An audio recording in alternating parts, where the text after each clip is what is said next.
notre rôle, il est un petit peu des deux côtés, c'est-à-dire en fait apporter des nouveaux produits aux patients pour améliorer leur prise en charge, pour améliorer leur état de santé, d'une part, et d'autre part, je pense qu'on a une responsabilité sociétale en termes de soutenabilité de notre système, et je pense que les biosimilaires sont une des clés de cette soutenabilité.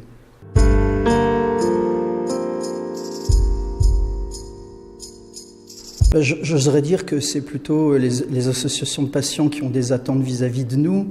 En ce qui concerne les pouvoirs publics, je vais prendre l'exemple de la fiche de bon usage qui a été sortie en fin d'année par la HAS, qui est le fruit d'un groupe de travail avec l'ensemble des parties prenantes, justement, les tutelles, les associations de patients, les industriels également.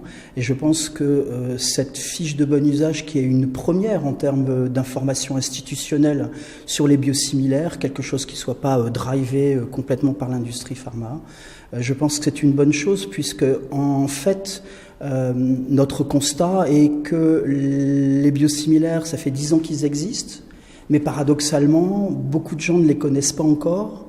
En plus, on commence à arriver vers de nouvelles aires thérapeutiques. En tout cas, on arrivera dans de nouvelles aires thérapeutiques dans les quelques années qui arrivent. Et donc, cette notion d'information me semble être absolument cruciale pour établir la confiance, pour expliquer aux gens ce que sont les biosimilaires, quel est leur rôle, quel est leur impact, le fait que finalement, pour leur traitement, ça ne change pas grand-chose, etc. Voilà, cette information me semble vraiment importante. Et par exemple, cette fiche de bon usage qui, bien évidemment, a été co-construite, à mon sens, est la première pierre d'une information institutionnelle qui devait être de plus grande ampleur.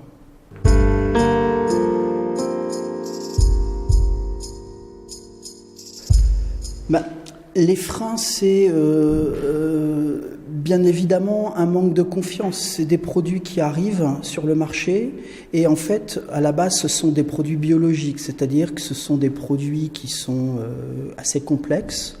Il faut un savoir-faire industriel indéniable. Il faut assurer une qualité pour les patients, tant en termes d'efficacité que de tolérance. Donc, clairement, établir cette confiance sur des molécules complexes, etc., c'est probablement le frein principal, en fait. Ce d'autant qu'on dit un biosimilaire, c'est pas exactement pareil, mais c'est similaire, donc grosso modo c'est pareil, mais c'est pas pareil. Vous voyez que c'est un message qui est un peu schizophrène et clairement toucher du doigt cette subtilité entre c'est identique et c'est similaire. Voilà, c'est des choses qui prennent du temps et c'est probablement un des principaux freins actuellement au développement des biosimilaires.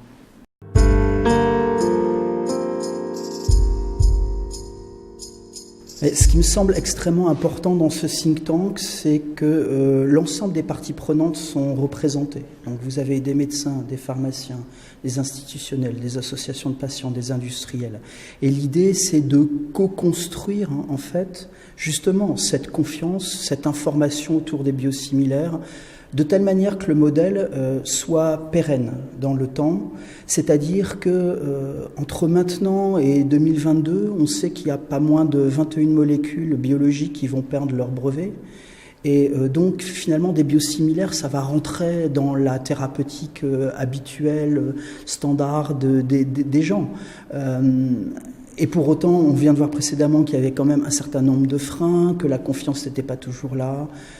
Donc l'idée princeps à mon sens du think tank, c'est le cas de le dire, c'est de co-construire ce modèle et de manière qu'il soit équilibré entre les parties prenantes et de manière qu'il soit pérenne dans le temps, puisqu'on a un gisement énorme devant nous. Donc il ne faut pas gâcher cette chance, cette opportunité.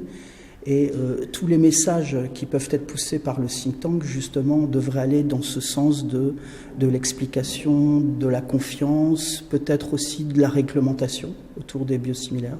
Par exemple, moi je suis toujours étonné du fait que dans le Code de la santé publique, il n'y ait pas une définition de l'interchangeabilité, par exemple. Alors que c'est un message que l'on martèle, alors que c'est quelque chose qui est repris par les tutelles, au travers par exemple de l'instruction d'août 2017 où voilà, l'interchangeabilité c'est à tout moment du traitement. C'est pas moi qui le dis, c'est la DGOS. Donc voilà, il y a un certain nombre de choses qui restent encore à construire pour harmoniser ce modèle.